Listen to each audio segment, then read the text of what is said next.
اور آپ کھڑے ہو جائیں اللہ کے لیے. کھڑے ہو جائیں اللہ کے لیے مانی دارت، اللہ کے لیے کھڑے ہونا یعنی اس کے دین کے گواہ بن کر کھڑے ہو جانا. اور اس کا دین جو ہے العدل ہے، انصاف ہے، قسط ہے، تو اس انصاف اور قسط کو قائم کرنا. یا ایھا الذین آمنوا کونوا قوامین للہ شہداء بالقسط. اب دیکھیے وہاں کیا تھا، وَلَوْ عَلَىٰ أَنفُسِكُمْ وَبِالْوَالِدَيْنِ وَالْأَقْرَبِينَ. انصاف سے روکنے والی چیز ہوتی ہے کوئی محبت. اب میں اپنے خلاف کیسے فتویٰ دے دوں، اپنے والدین کے خلاف کیسے فیصلہ دے دوں، اپنے رشتہ داروں کے خلاف کیسے فیصلہ دے دوں. وہاں فرمایا اس کی کاٹ کر دی، وَلَوْ عَلَىٰ أَنفُسِكُمْ وَبِالْوَالِدَيْنِ وَالْأَقْرَبِينَ. حق بات ہے، انصاف کی بات ہے، خواہ تمہارے خلاف جا رہی ہو، تمہارے والدین کے خلاف جا رہی ہو، تمہارے رشتہ داروں کے خلاف جا رہی ہو، حق کہنا ہے. دوسری چیز کیا ہوتی، کسی کی دشمنی کی وجہ سے آپ حق نہیں کہتے. بات تو حق ہے اسی کی، لیکن یہ تو دشمن ہے، میں اس کے حق میں کیسے فتویٰ دوں. اس سے یہاں روک دیا گیا.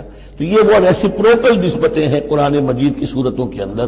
ایک ہی مضمون ہے، اس کے اندر عکسی ترتیب اور ریسیپروکل ترتیب. وَلَا يَجْرِمَنَّكُمْ شَنَآنُ قَوْمٍ عَلَىٰ أَلَّا تَعْدِلُوا. دیکھو کسی قوم کی دشمنی تمہیں اس بات پر آمادہ نہ کر دے کہ تم عدل سے منحرف ہو جاؤ. اعدلوا، عدل سے کام لو، انصاف کرو. هو اقرب للتقویٰ، یہی بہتر ہے اور قریب تر ہے تقویٰ کے. واتقوا اللہ ان اللہ خبیر بما تعملون. اور اللہ کا تقویٰ اختیار کرو، اور جو کچھ تم کر رہے ہو اللہ اس سے باخبر ہے. اب اس میں ظاہر بات ہے بار بار میں نہیں کہہ سکتا یہ جو بار بار آتا اللہ دیکھ رہا ہے، اللہ باخبر ہے، کیا مانی؟ ہر ایک کا حساب تم سے لے گا، ہر ایک کی جواب دہی تمہیں کرنی پڑے گی. تمہارا کوئی عمل، تمہارا کوئی قول اس کے علم سے خارج نہیں ہے، لہذا ہر وقت چوکس رہو، چوکنے رہو. وعد اللہ الذین آمنوا وعملوا الصالحات لہم مغفرۃ واجر عظیم. ہاں اللہ تعالیٰ کا وعدہ ہے ان لوگوں سے جو ایمان لائیں اور نیک عمل کریں کہ ان کے لیے مغفرت بھی ہے، اجر عظیم بھی ہے. والذین کفروا وکذبوا بآیاتنا اولئک اصحاب الجحیم. اور جو لوگ کہ انکار کریں اور جھٹلا دیں ہماری آیات کو، وہ ہیں جہنم والے، آگ والے. یا ایھا الذین آمنوا اذکروا نعمت اللہ علیکم اذ ہم قوم ان یبسطوا الیکم ایدیہم. اہل ایمان ذرا یاد کرو اس اللہ کے انعام کو جبکہ قوم نے ارادہ کیا تھا کہ تمہارے خلاف اقدام کریں، بڑھائیں اپنے ہاتھ تمہارے خلاف. یہ غزوہ احزاب کے بعد جو ہے وہ ایک جو بھی کوششیں ہوئیں، بہت سے لوگ ابھی پیچ و تاب کھا رہے تھے کفار میں سے کیا پھر دوبارہ جائیں، لیکن ایسے حالات اللہ تعالیٰ نے پیدا کر دیے، ان کے دلوں پر ایسا رعب پڑ گیا تھا غزوہ احزاب کے بعد کہ پھر جرأت ہو نہیں سکی. اس کو اللہ تعالیٰ اپنے انعام کی حیثیت سے یہاں اس کا ذکر فرما رہے ہیں. اذ ہم قوم ان یبسطوا الیکم ایدیہم. جبکہ ایک قوم نے ارادہ تو کیا تھا کہ وہ اپنے ہاتھ پھیلائیں تمہاری طرف، بڑھائیں تمہارے اوپر زیادتی کرنے کے لیے، تم پر فوج کشی کے لیے. فکف ایدیہم عنکم. تو اللہ تعالیٰ نے ان کے ہاتھوں کو روک دیا تم سے. اور اس میں خاص اشارہ صلح حدیبیہ کی طرف ہے. صلح حدیبیہ کے وقت بھی بہت ہی پیچ و تاب کھا رہے تھے قریش، اور وہ ہر صورت کے اندر ان کے نوجوان جو تھے ان کا خون کھول رہا تھا.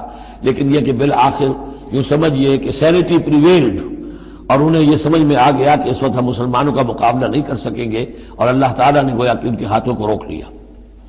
فکف ایدیہم عنکم وعلی اللہ فلیتوکل المؤمنون. اور اللہ تعالیٰ کو تو اہل ایمان ہی پر توکل کرنا چاہیے. اللہ تعالیٰ اہل ایمان کو تو اللہ ہی پر توکل کرنا چاہیے. وَلَقَدْ أَخَذَ اللَّهُ مِيثَاقَ بَنِي إِسْرَائِيلَ. اب یہ بنی اسرائیل کی تاریخ کے کچھ واقعات آ رہے ہیں. وَلَقَدْ أَخَذَ اللَّهُ مِيثَاقَ بَنِي إِسْرَائِيلَ. اور جس طرح اے مسلمانوں آج تم سے میثاق لیا گیا ہے اور تمہیں اللہ نے جکڑ لیا ہے، باندھ لیا ہے شریعت کے میثاق میں، اسی طرح اللہ تعالیٰ نے بنی اسرائیل کا میثاق بھی لیا تھا. وَبَعَثْنَا مِنْهُمُ اثْنَيْ عَشَرَ نَقِيبًا. اور ان میں ہم نے اٹھا دیے تھے، مقرر کر دیے تھے 12 نقیب. 12 قبیلے تھے، ہر قبیلے میں حضرت موسیٰ علیہ السلام نے ایک نقیب مقرر کیا. یہی ہم نے اپنے اسرے کے ناظم کے لیے نقیب کا لفظ یہیں سے اختیار کیا ہے. حضور نے بھی 12 نقیب مقرر کیے تھے انصار میں، 9 جو ہیں خزرج میں سے اور 3 اوس میں سے. وقال اللہ انی معکم. اور اللہ نے فرمایا تھا ان سے میں تمہارے ساتھ ہوں، یعنی میری مدد، میری تائید، نصرت تمہارے شامل حال رہے گی. لئن اقمتم الصلاۃ وآتیتم الزکاۃ. اگر تم نے نماز کو قائم رکھا اور زکوٰۃ ادا کرتے رہے. وآمنتم برسلی. اور میرے رسولوں پر تم ایمان لاتے رہے. آئیں گے، پے بپے آئیں گے. حضرت موسیٰ کے بعد سے لے کر تو 1400 برس تک تاج ٹوٹا ہی نہیں. پھر ذرا سا وقفہ 600 برس کا ہوا، پھر حضور تشریف لائے. آمنتم برسلی وعزرتموہم. اور ان کی تم مدد کرتے رہو گے. واقرضتم اللہ قرضا حسنا. اور اگر تم اللہ کو قرض حسنہ دیتے رہو گے، اپنے مال خرچ کرتے رہو گے اللہ کے دین کے لیے، لَأُكَفِّرَنَّ عَنْكُمْ سَيِّئَاتِكُمْ، تو میں لازماً دور کر دوں گا تم سے تمہاری برائیوں کو، وَلَأُدْخِلَنَّكُمْ جَنَّاتٍ تَجْرِي مِن تَحْتِهَا الْأَنْهَارُ، اور میں لازماً داخل کروں گا تمہیں ان باغات میں جن کے دامن میں ندیاں بہتی ہوں گی۔ فَمَنْ كَفَرَ بَعْدَ ذَلِكَ، تو جس نے بھی کفر کیا اس کے بعد، مِنْكُمْ تم میں سے، فَقَدْ ضَلَّ سَوَاءَ السَّبِيلِ، تو وہ تو سیدھے راستے سے بہت بھٹک کر رہ گیا۔ فَبِمَا نَقْضِهِمْ مِيثَاقَهُمْ لَعَنَّاهُمْ، بس ان کے اپنے اسی عہد کو توڑنے کے باعث ہم نے ان پر لعنت فرمائی۔ یہ لعناہم جو میں نے وہاں پر محذوف قرار دیا تھا، یہاں پر وہ واضح آ گیا۔ فَبِمَا نَقْضِهِمْ مِيثَاقَهُمْ لَعَنَّاهُمْ، ہم نے ان کے اسی میثاق کو توڑنے کے پاداش میں ان پر لعنت فرمائی۔ وَجَعَلْنَا قُلُوبَهُمْ قَاسِيَةً، اور ان کے دلوں کو سخت کر دیا۔ ثُمَّ قَسَتْ قُلُوبُكُمْ فَهِيَ كَالْحِجَارَةِ أَوْ أَشَدُّ قَسْوَةً يحرفون الکلم عن مواضعہ، وہ کلام کو اس کے اصل مقام سے ہٹاتے ہیں۔ ونسوا حظا مما ذکروا بہ، اور وہ جو کچھ کہ ان کو دیا گیا تھا نصیحت کے طور پر، ہدایت کے طور پر، اس کے اکثر حصے کو بھول گئے یا اس سے فائدہ اٹھانا انہوں نے چھوڑ دیا۔ ولا تزال تطلع على خائنۃ منہم، اور اے نبی آپ ہمیشہ ان کی طرف سے خیانت کی اطلاعیں پاتے رہیں گے۔ آپ کو معلوم ہے کہ حضور جیسے ہی مدینے پہنچے تھے تو آپ نے پہلے 6 مہینے میں جو 3 کام کیے، کنسولیڈیشن اپنی پوزیشن کی مدینہ منورہ میں، ان میں سے ایک یہ بھی تھا کہ یہود کے 3 قبول سے معاہدے کر لیے، جوائنٹ ڈیفنس آف مدینہ، کہ اگر مدینے پر حملہ ہوگا تو مل جل کر دفاع کریں گے۔ لیکن یہ کہ اس کے بعد یہ ہر قبیلہ ایک ایک کر کے غداری کرتا رہا، تو یہ حضور سے کہا جا رہا ہے وَلَا تَزَالُ تَطَّلِعُ عَلَىٰ خَائِنَةٍ مِّنْهُمْ، ان کی طرف سے خیانتیں ہوتی رہیں گی، ہر وقت ہوتی رہیں گی۔ الا قلیلا منہم، سوائے ان میں سے چند کے، کچھ لوگ شریف بھی ہوں گے۔ فاعف عنہم واصفح، تو ابھی درگزر کیجئے اور ذرا معاف کیجئے۔ ان اللہ یحب المحسنین، یقیناً اللہ تعالی احسان کرنے والوں کو پسند فرماتا ہے۔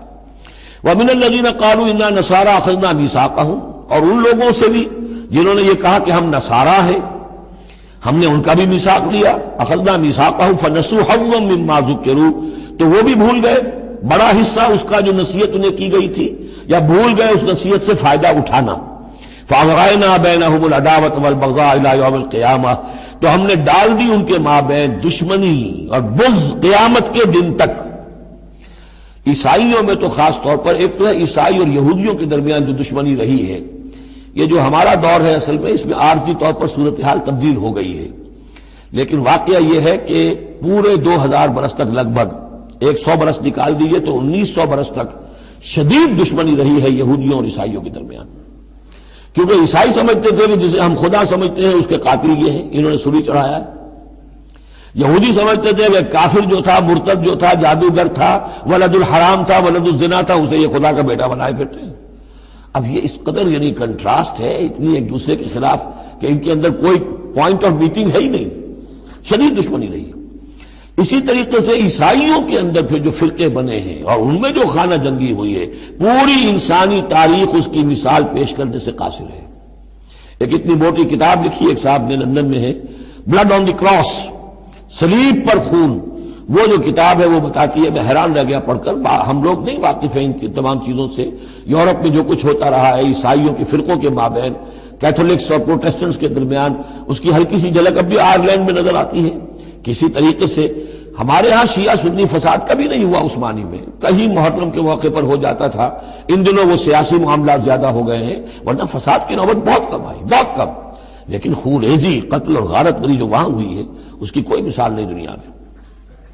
فَأَغْرَيْنَا بَيْنَهُمُ الْعَدَاوَةَ وَالْبَغْضَاءَ إِلَىٰ يَوْمِ الْقِيَامَةِ، ہم نے ڈال دی ان کے مابین دشمنی اور بغض قیامت تک کے لیے۔